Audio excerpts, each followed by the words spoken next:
ओम शांति। ओम शांति। आज की तारीख है 14 जुलाई 2021। साकार महावाक्य। बाबा कहते मीठे बच्चे, सारी दुनिया को शांति देना एक बाप का ही काम है। इसीलिए कहते हैं, हे शांति देवा, तो प्राइज भी बाप को मिलनी चाहिए। सारी दुनिया को शांति देना एक बाप का ही काम है। इसीलिए कहते हैं, हे शांति देवा, तो प्राइज भी बाप को मिलनी चाहिए। सबको शांति बाप देने वाला है और सब उन्हें याद भी करते हैं, तो फिर प्राइज भी बाप को मिलनी चाहिए। आज का प्रश्न, कौन से बच्चे बाप को पूरा फॉलो कर सकते हैं? कौन से बच्चे बाप को पूरा फॉलो कर सकते हैं?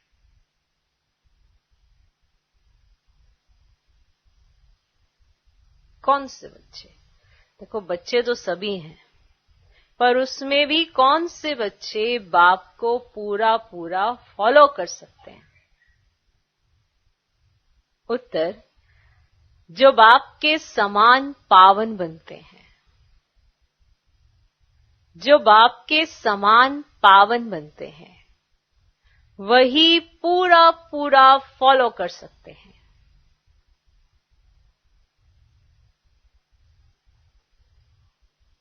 दूसरा, जो पक्के आशिक बने। जो पक्के आशिक बने, वही मुझ माशूक को फॉलो कर सके। जो पक्के आशिक बने, वही मुझ माशूक को फॉलो कर सके। ऐसे आशिकों को ही मैं साथ ले जाता हूं। ऐसे आशिकों को ही मैं साथ ले जाता हूं। इसीलिए शास्त्रों में दिखाते हैं, गऊ का पूंछ पकड़ने से पार हो जाएंगे। गऊ का पूंछ पकड़ने से पार हो जाएंगे। अब यहां गऊ की या पूंछ की तो बात ही नहीं है। अब यहां गऊ की या पूंछ की तो बात ही नहीं है।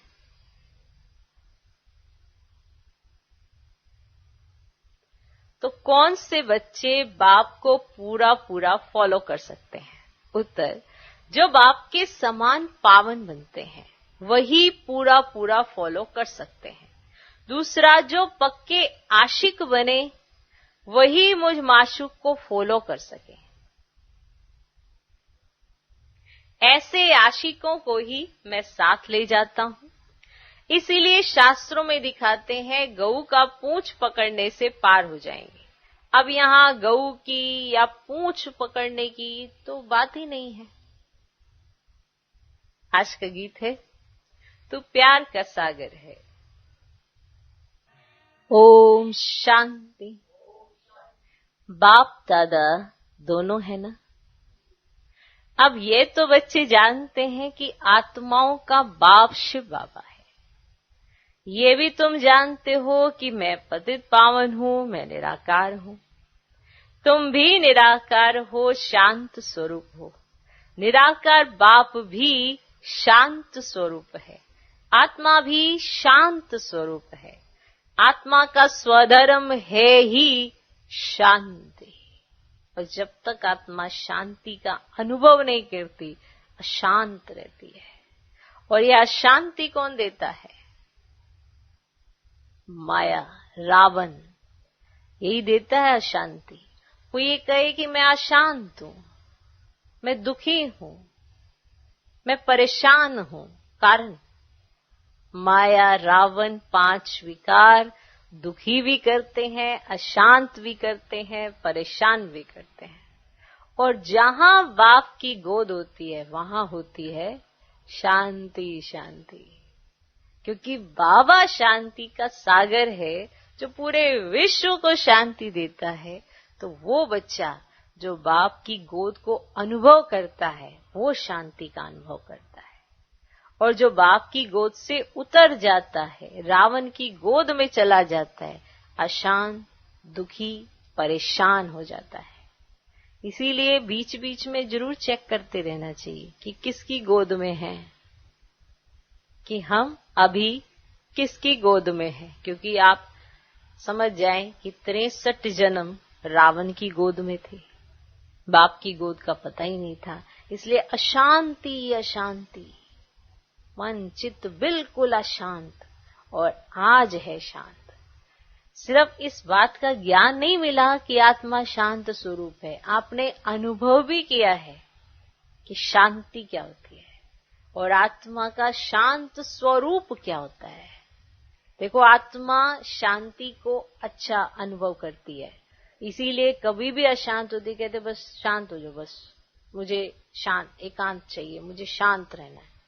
क्यों अनुभव करती है? क्योंकि उसको मालूम है कि मेरा स्वधर्म शांति है। माना जब तक मैं अपने स्वधर्म में ना टिकूं तो आत्मा अच्छा अनुभव नहीं कर पाती है। फिर वो बहुत दिनों तक कहो, महीनों तक कहो, सालों तक या वर्षों तक अशांति रही है, और अभी वो शांति को अनुभव कर पा रही है। तो आत्मा भी शांत स्वरूप है। क्या है? शांत स्वरूप है। आत्मा का स्वधर्म है ही शांति, स्वधर्म है ये आत्मा का। भले कितना भी लड़ाई झगड़ा कुछ भी होता रहे, फिर भी लास्ट में क्या चाहिए? शांति। सबको, कोई कहीं पर भी है, उसको क्या चाहिए? शांति चाहिए। वो फिर भी चाहेगा अभी सब शांत हो जाओ, बस शांति चाहिए।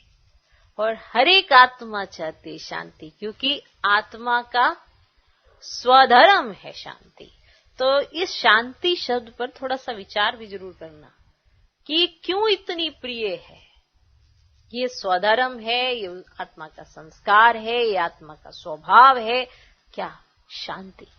और शांति का सागर बाप मिला है और हम बच्चे हो जाते हैं शांत स्वरूप। हमें तब पता चलता है कि शांति क्या चीज है, वरना तो सब जगह जाके क्या कहते हैं?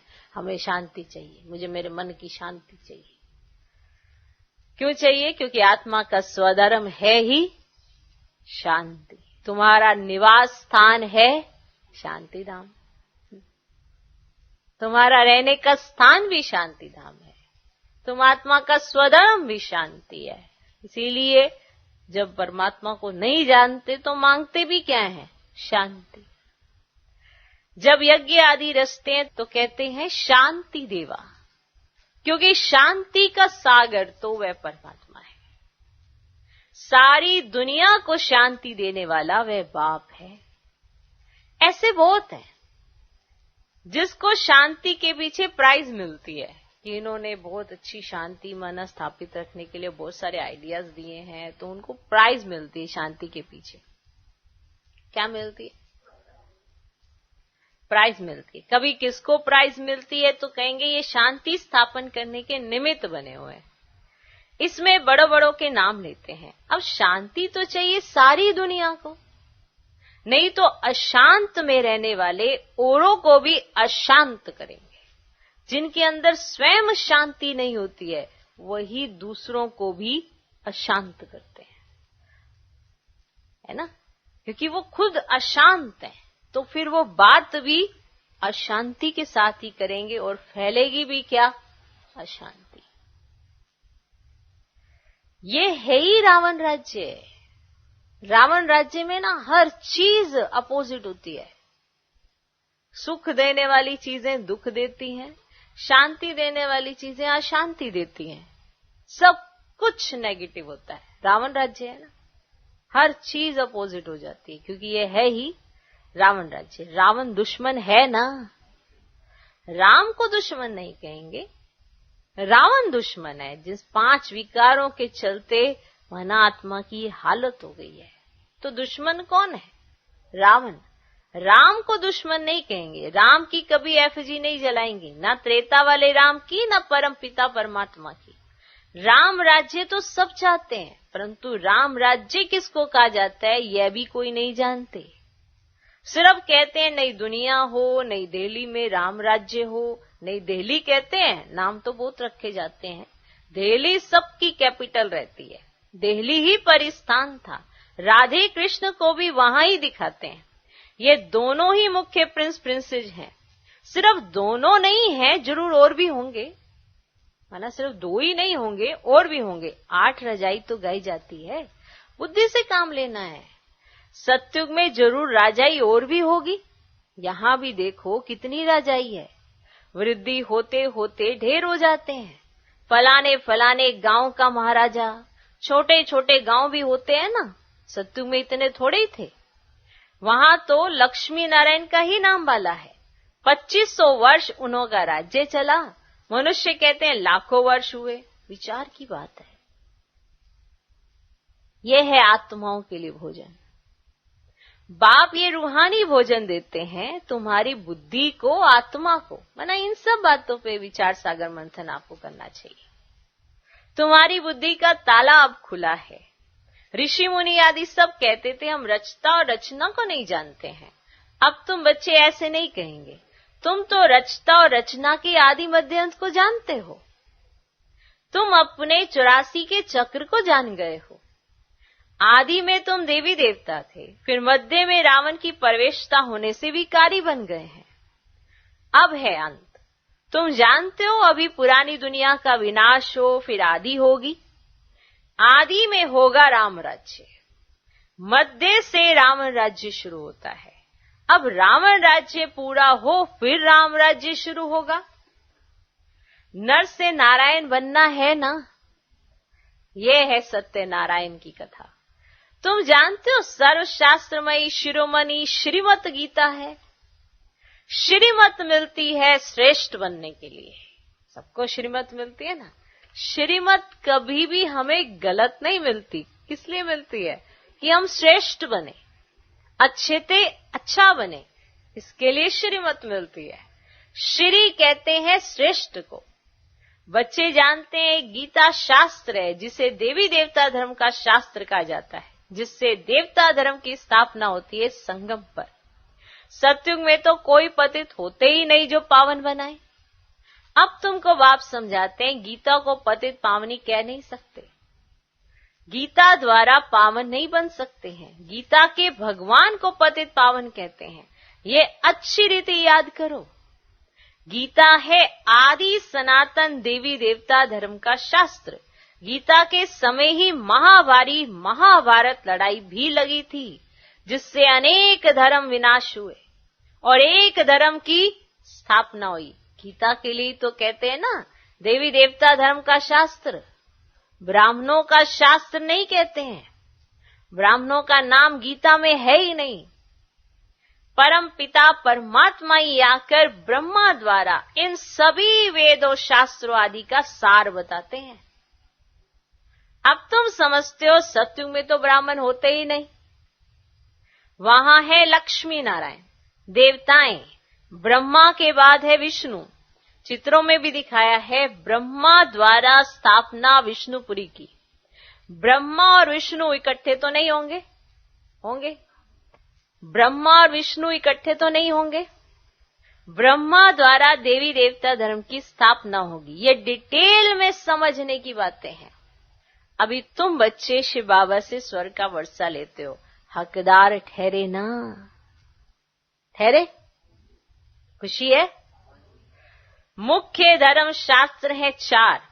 श्रीमद् भगवत गीता है नंबर 1 शास्त्र, जिससे नंबर 1 धर्म की स्थापना होती है। फिर होते हैं इस्लामी, बोधि। एक गीता ही है जिसमें श्रीमद् भगवत गीता लिखा हुआ है और कोई शास्त्र में श्रीमत नहीं है। श्रीमत इस्लामी व श्रीमत बोधि शास्त्र नहीं गाया जाता। श्रीमत भगवत गीता है ही एक, माना श्रीमत के आधार पर जो हमारा उद्धार हुआ है, उसके आधार पर उद्धार। श्रीमत मिली तो श्रेष्ठ बने, तो श्रीमत भगवत गीता है ही एक। उससे कौन सा धर्म स्थापन किया? आदि सनातन देवी देवता धर्म की स्थापना हुई, और स्थापना होती है अंत में। ये समझने की बातें हैं, ये समझने की बातें हैं। देखो, जब समय ऐसा होता है ना, तो भगवान को सब याद करते हैं। जब समय अपने हिसाब से ढल जाता है, फिर सब अपनी मौज मस्ती में लग पड़ते हैं। यही है दुनिया की रस्म। इसीलिए जो श्रीमत मिलती है, उसके आधार पर बाबा हमें कितना कुछ समझाना चाहते हैं, पर फिर भी मनुष्य अपनी बुद्धि को कहाँ ले जाता है? नहीं, तो बाबा हमें पढ़ाते हैं, ये सब समझने की बात है। ऐसा क्यों कहते हैं बार बार, ये समझने की बात है, ताकि मैंने जो पॉइंट तुम्हें दिया उस पे क्या करो, विचार सागर मंथन करो। क्या कहना चाहते हैं? श्रीमत से कैसे आदि सनातन देवी देवता धर्म की स्थापना होती है, विचार करो। कैसे श्रीमत ब्राह्मणों को श्रेष्ठ बनाती है, फिर वो देवी देवता बनते हैं, विचार करो। तो ये सब समझने की बातें हैं। अभी बाबा हमको टीचर के रूप में पढ़ाते हैं, माना हर बात की समझानी टीचर के रूप में बाबा हमको देते हैं। कोई पालन करता है, कोई नहीं करता, क्योंकि हम सब स्टूडेंट हैं। पढ़ाते एक समान है, पढ़ते हम सब नंबरवार है, तो टीचर के रूप में पढ़ाते हैं। ये बुद्धि में रहना चाहिए। यही बुद्धि से खिसक जाता है कि पढ़ा कौन रहा है। ये बुद्धि में रहना चाहिए नहीं कि कौन पढ़ा रहा है, किस लिए पढ़ा रहा है, किस लिए हम पढ़ रहे हैं। तो ये बुद्धि में रहना चाहिए। बाबा हमारा बाप भी है और टीचर भी है। पढ़ा रहे हैं ना, शिक्षा दे रहे हैं ना, सबको दे रहे हैं। बाबा पढ़ाई से सर्व की सद्गति करते हैं, तो सतगुरु भी ठहरा। बाप को सभी याद करते हैं। अब गीता में कृष्ण का नाम डाल दिया, वह तो ज्ञान का सागर है नहीं, उनको ज्ञान के सागर बाप ने ऐसा बनाया है, तो वह टीचर भी है। माना श्री कृष्ण को ऐसा श्री कृष्ण किसने बनाया? जो सभी का बाप है, उसने ज्ञान से उसको ऐसा बनाया। तो कैसे बनाया? माना जब किसी को बनाया जाता है तो वो क्या हुआ? टीचर भी तो हुआ ना, शिक्षा भी तो दे रहा है ना।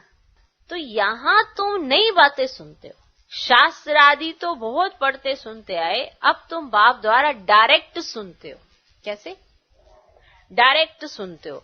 आगे सब शरीरधारी मनुष्यों द्वारा सुना था, अभी तुम समझते हो हम आत्मा असल में अशरीरी थी, पीछे फिर शरीर धारण किया है। बाबा भी अशरीरी है। शिवलिंग बनाते हैं ना, आत्मा शरीर द्वारा उनको पूछती है, पुकारते भी है, हे परम पिता परमात्मा, आकर हम पतितों को पावन बनाओ।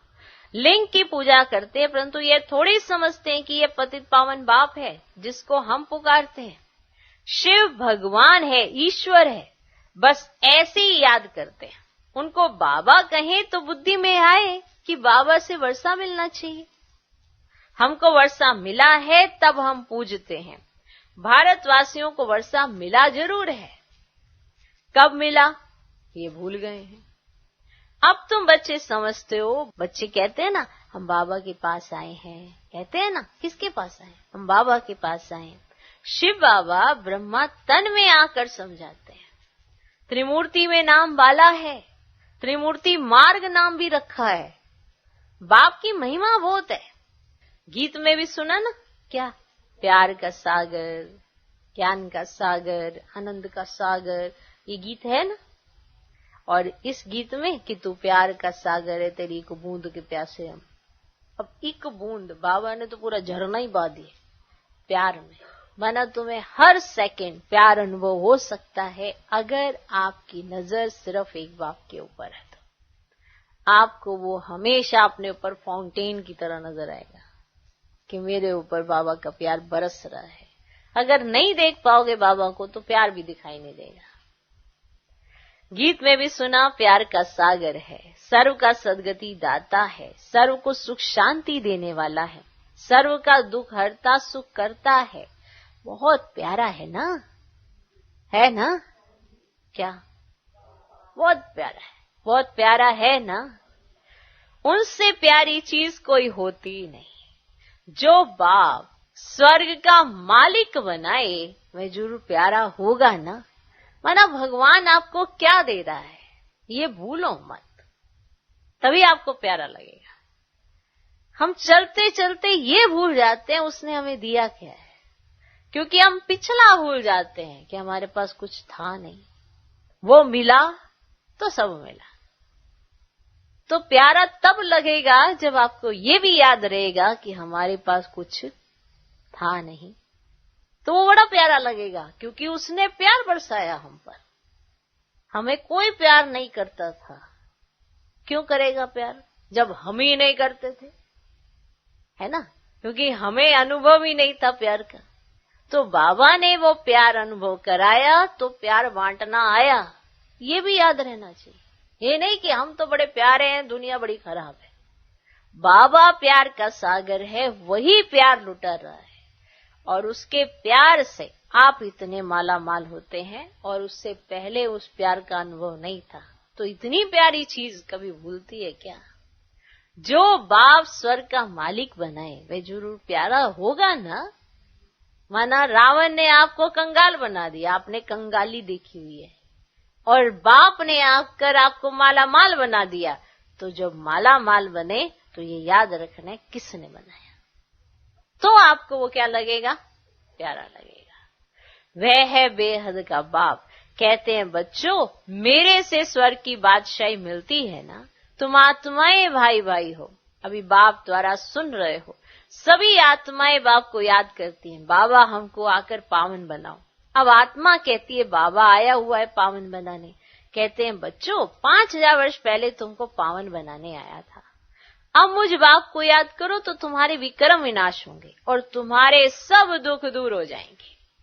पुकारते भी हैं कि हे पतित पावन नाओ, अथवा तालियां बजाते रहते हैं, रड़ियां मारते रहते हैं, पतित पावन सीताराम, पतित पावन सीताराम। तो खुद पतित ठहरे ना।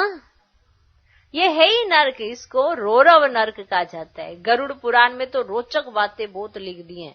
यह करने से यह बनेंगे, यह होगा, वो होगा। फिर कह देते गऊ का पूंछ पकड़ने से स्वर्ग में चले जाएंगे, ऐसा कुछ लिखा हुआ है। अब जानवर की तो बात ही नहीं। तुम गौ माता हो ना, तुम्हारी पूंछ अथवा तुम्हारी पीठ जब तक कोई ना पकड़े तब तक रास्ता मिल ना सके। पूंछ तो है ही नहीं। कहते भी हैं तुम्हारी पूंछ पकड़कर तर जाएंगे। अब यहां पूंछ तो पकड़ना है नहीं, परंतु फॉलो करना है। क्या करना है? फॉलो करना है। सन्यासियों के फॉलोअर्स तो बहुत है, परंतु फॉलो करना अर्थात पवित्र बनना। तुम तो सच्चे सच्चे फॉलोअर्स हो। शिव बाबा कहते मैं आया हूं तुम सबको वापस ले जाने। तुम मुझे याद करो तो तुम्हारे पाप भस्म हो जाएंगे। देखो पाप कर्म तो हुए हैं ना, तो उन्हें भस्म करना है। पावन बनने बिगड़ फॉलो कर नहीं सकेंगे। जब तक पवित्रता धारण करने का संकल्प और कर्म में पवित्रता नहीं आती तब तक फॉलो कर नहीं सकेंगे। शिव बाबा को पूरा फॉलो करना है। तुम यहां बैठे हो फॉलो करने के लिए। भक्ति मार्ग में भी मुझे याद करते आए हो। तुम जानते हो आत्माएं आशिक है, परमात्मा माशूक है। जानते हो आत्माएं उनको याद करती हैं और वे आए हैं लेने लिए। कहते हैं मुझे फॉलो करो तो तुम्हारे को साथ ले जाऊंगा। कैसे फॉलो करो वे भी समझाते हैं। मैं हूं पावन, तुम हो पतित, तो जरूर पावन बनना पड़े, जरूर फॉलो करना पड़े। तो पावन बनना है, फॉलो करना है, याद रखना है कि हम यहां क्या करने आए। विकारी तो फॉलो कर ना सके। फॉलो करने के लिए पहले मेरे समान पवित्र बनो। फॉलो करने के लिए मेरे समान पवित्र बनो। क्या मैं पतितों को अपने साथ शांति धाम ले जाऊंगा? इतने सब मनुष्य भक्ति तप दान पुण्य आदि करते हैं मुक्ति पाने के लिए, क्योंकि यहां दुख है और चाहते हैं हम अपने घर वापस जाएं। बाप कहते हैं पवित्र जरूर बनना पड़ेगा। मैं पावन हूं तब तो तुमको पावन बनाता हूं। आऊंगा भी ब्रह्मा के तन में, मैं रचता हूं, मैं इस ब्रह्मा के तन में आता हूं। दिखाते भी हैं। ब्रह्मा द्वारा बाप देवी देवता धर्म की स्थापना करते हैं। तुम बीके हो। अब जानते हो शिव बाबा को फॉलो करना है। बाप कहते हैं मुझे याद करो तो मैं प्रतिज्ञा करता हूं पावन दुनिया में ले चलूंगा, और कोई उपाय है नहीं। कहते हैं पतित पावन, या तो दृष्टि ऊपर जाती है या तो पानी की तरफ देखते हैं। अगर पतित पावन कहते हैं ना, या तो ऊपर जाती है पतित पावन की तरफ दृष्टि, या तो पानी की तरफ देखते हैं। अब गंगा तो पतित पावनी है ही नहीं, ये तो सागर से निकली हुई नदियां हैं। अब पूछ तो तुम्हारा पकड़ना चाहिए, अब पूछ तो तुम्हारा पकड़ना चाहिए। बाप कहते तुमको पावन बनना है, बनना है, मेरे को फॉलो करना है, तभी साथ चल सकेंगे। बाप कहते हैं तुम मेरे साथ रहने वाले थे, अब 84 का चक्कर लगाए पतित बने हो, अब फिर मेरे को याद करो तो पावन बनेंगे। सन्यासी भी गृहस्थी को कहते हैं फॉलो करना है तो घर बार छोड़ो। ऐसे ही कहते हैं ना कि अगर फॉलो करना है, फॉलोअर्स बनना है, अगर शिष्य बनना है तो क्या कहेंगे वो, घर बार छोड़ो। बाप कहते हैं मैं परम धाम में रहता हूं, तुम भी चलेंगे या यहां ही विषय सागर में रहना अच्छा लगता है? साथ चलेंगे पावन बनो, या यहां ही विषय सागर में रहना अच्छा लगता है? तुम तो पुकारते आए हो हे पतित पावन आओ, अब बाप आए हैं साथ ले जाते हैं। कल्प कल्प आकर तुमको साथ ले जाता हूं, फिर सत्युग में तुम बहुत सुखी रहते हो। ये लक्ष्मी नारायण स्वर्ग के मालिक थे ना, इन्हों को इतना सुख देने वाला कौन? किसने दिया इनको इतना सुख? कुछ तो इन्होंने ऐसा किया जो ये लक्ष्मी नारायण बने, कुछ तो इन्होंने ऐसा किया जो भगवान ने इनको इतना सुख दिया। हेवनली गॉड फादर देते ना इनको इतना सुख, इन्हों को इतना सुख देने वाला कौन? Heavenly God father. बाप याद दिलाते हैं तुम हमारी जयंती मनाते हो। परम पिता परमात्मा की जयंती सभी भारतवासी मनाते हैं। हमारा ये बर्थ प्लेस है। क्रिश्चियंस थोड़े मनाएंगे, वह तो क्राइस्ट की मनाएंगे, है ना, क्राइस्ट को मानेंगे ना वो तो। शिव जयंती भारतवासी शिव जयंती भारतवासी मनाते हैं। ये सर्व के पतित पावन बाप का बर्थ प्लेस है। बाप सबको सुख देने वाला है, सर्व को लिबरेट करने वाला है, तो भारत कितना ऊंचा है। बाप जानते हैं ड्रामा अनुसार जब हमारे बच्चे बहुत दुखी हो जाते हैं तब मैं आता हूं वर्षा देने। बाप है ज्ञान का सागर, सुख का सागर, बच्चों को वर्षा दे रहे हैं। कहते हैं मुझे फॉलो करो, तो आज विशेष फॉलो करो, माना पावन बनो, शुद्ध उसकी तरह पवित्र बनो, और फिर उनके साथ घर चलो। ये कहते हैं ना, फॉलो करो। ये जानते हो हम आत्मा विकारी हैं, इसलिए शरीर भी विकारी है। विकारी है ना शरीर, क्या इसमें देखो चतियां सी लगी पड़ी हैं, क्या क्या प्रॉब्लम्स आती रहती हैं। ये विकारी शरीर है। आत्मा विकारी है तो शरीर भी विकारी है। सत्युग में आत्मा पवित्र है तो शरीर भी पवित्र मिलता है, कोई प्रॉब्लम शरीर में नहीं रहती है। अब बाप कहते हैं बच्चे पावन बनो, याद से ही तमो प्रधान से सतो प्रधान बनेंगे। अच्छा, मीठे मीठे सिकिलधे बच्चों प्रति माता पिता बाप दादा का याद प्यार और गुड मॉर्निंग। रूहानी बाप की रूहानी बच्चों को नमस्ते। हम रूहानी बच्चों की भी रूहानी बाप को नमस्ते नमस्ते नमस्ते। Good morning good morning good morning. धारणा के लिए मुख्य सार, पहला पॉइंट, बाप से स्वर्ग का वर्षा लेने के लिए मैं आत्मा भाई भाई हूं, ये पक्का करना है।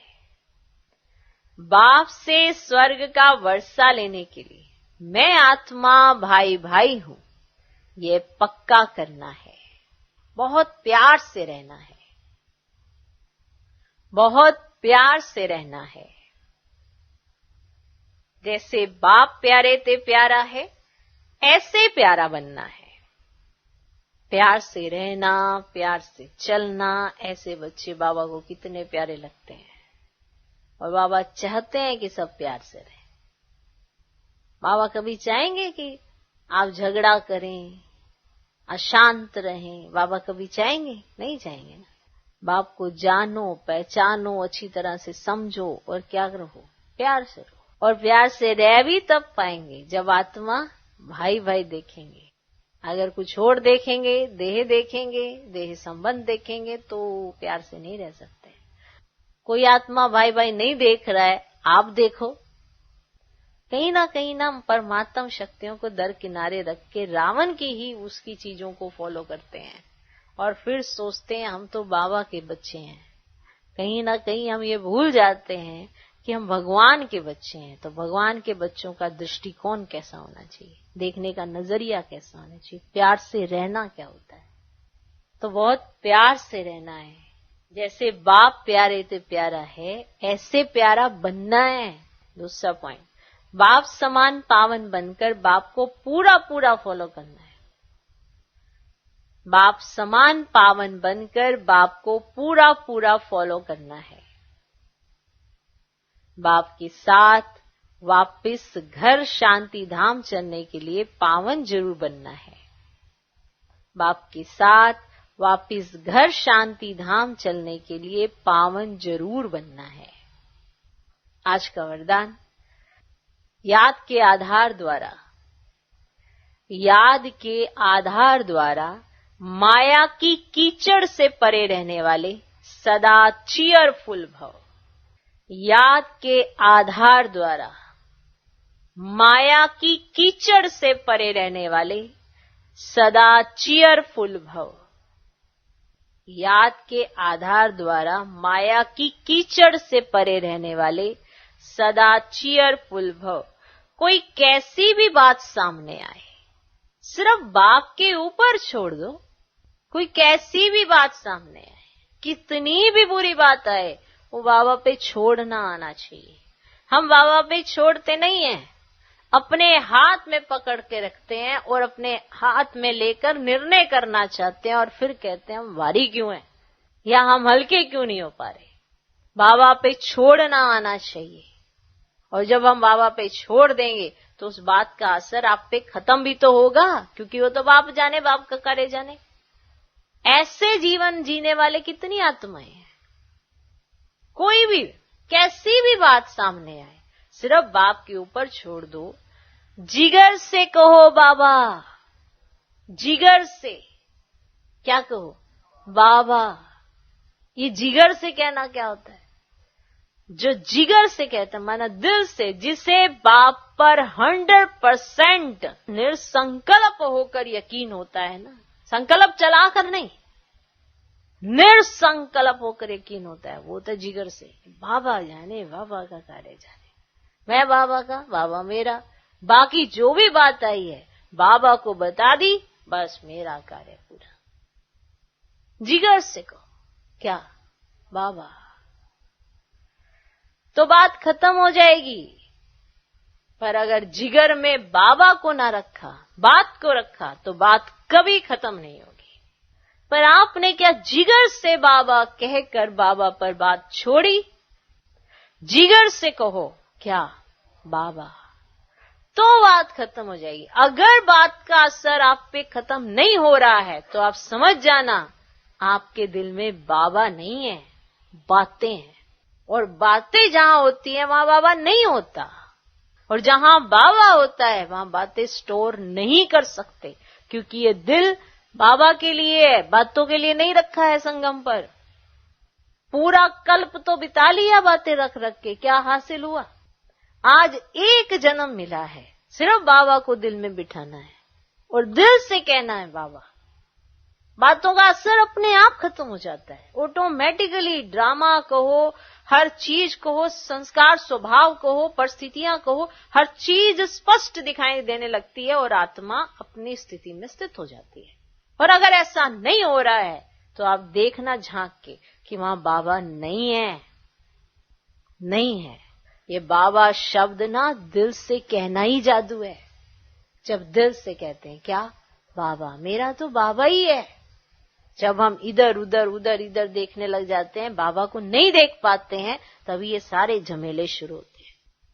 जब दिल में बाबा नहीं तो क्या रहेंगी? बातें ही बातें, इतनी स्टोरेज होगी कि आप कभी हल्के नहीं हो सकते।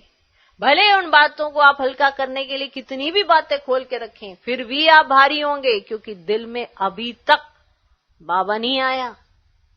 जब तक बाबा की जागृति नहीं आती है, अंदर से, दिल से महसूस नहीं होता कि ये दिल मेरा सिर्फ बातों के लिए नहीं है। किसके लिए है? बाबा के लिए। तो जब दिल में बाबा बैठता है तो हम अपनी सच्चाई सफाई बाबा के आगे रखते हैं। जब जिगरी प्यार हो तो बातों को स्वाहा करके एक बात ही याद रहे कि सब कुछ तो मैंने बाबा पे छोड़ा है ना, बाबा देखेगा। तो दिल एक है, उसमें या तो बातें रख लो या बाबा रख लो, चॉइस आपकी है। अगर बातें हैं तो बाबा नहीं, और बाबा है तो बातें नहीं। ये बाबा शब्द दिल से कहना ही जादू है। माया पहले पहले बाप को ही भुलाती है, वो बाप को ही भुला देती है माया। ये माया हावी हुई है जो बाबा को ही भूल जाते हैं। माया पहले पहले बाप को ही भुलाती है। इसलिए सिर्फ इस बात पर अटेंशन दो तो कमल पुष्प के समान अपने को अनुभव करेंगे। माना भले कितना भी कीचड़ हो, आप कमल पुष्प के समान खिलेंगे। क्यों? क्योंकि आपने बातों को किनारे कर दिया और बाबा को साथ में रखा। याद के आधार पर माया के समस्याओं के कीचड़ से सदा परे रहेंगे। कभी किसी भी बात में हलचल में नहीं आएंगे। सदा एक ही मूड होगी। कौन सी? चीयरफुल। माना आप हमेशा खुशनुमा रहेंगे। ये होगा तब जब दिल में होगा एक बाबा। जिगर से कहेंगे बाबा, इतना निश्चय होगा बाबा पे कि हर समस्या का समाधान बाबा करता है। लेकिन आप अगर समस्या में ही लिप्त हो जाओगे तो बाबा को किनारे कर देते हो और बातों को साथ रख लेते हो। हर एक अपने जीवन से जरूर देखना, मेरे जीवन में ज्यादा मायने क्या रख रही है? बातें? बाबा क्या है मेरे जीवन में सबसे ज्यादा? बातें असर कर रही हैं तो बातें हैं। बाबा असर कर रहा है तो हमेशा चीयरफुल रहेंगे। आज का स्लोगन, पवित्रता की धारणा व धर्म को जीवन में लाने वाले ही महान आत्मा है। पवित्रता की धारणा व धर्म को जीवन में लाने वाले ही महान आत्मा है। ओम शांति।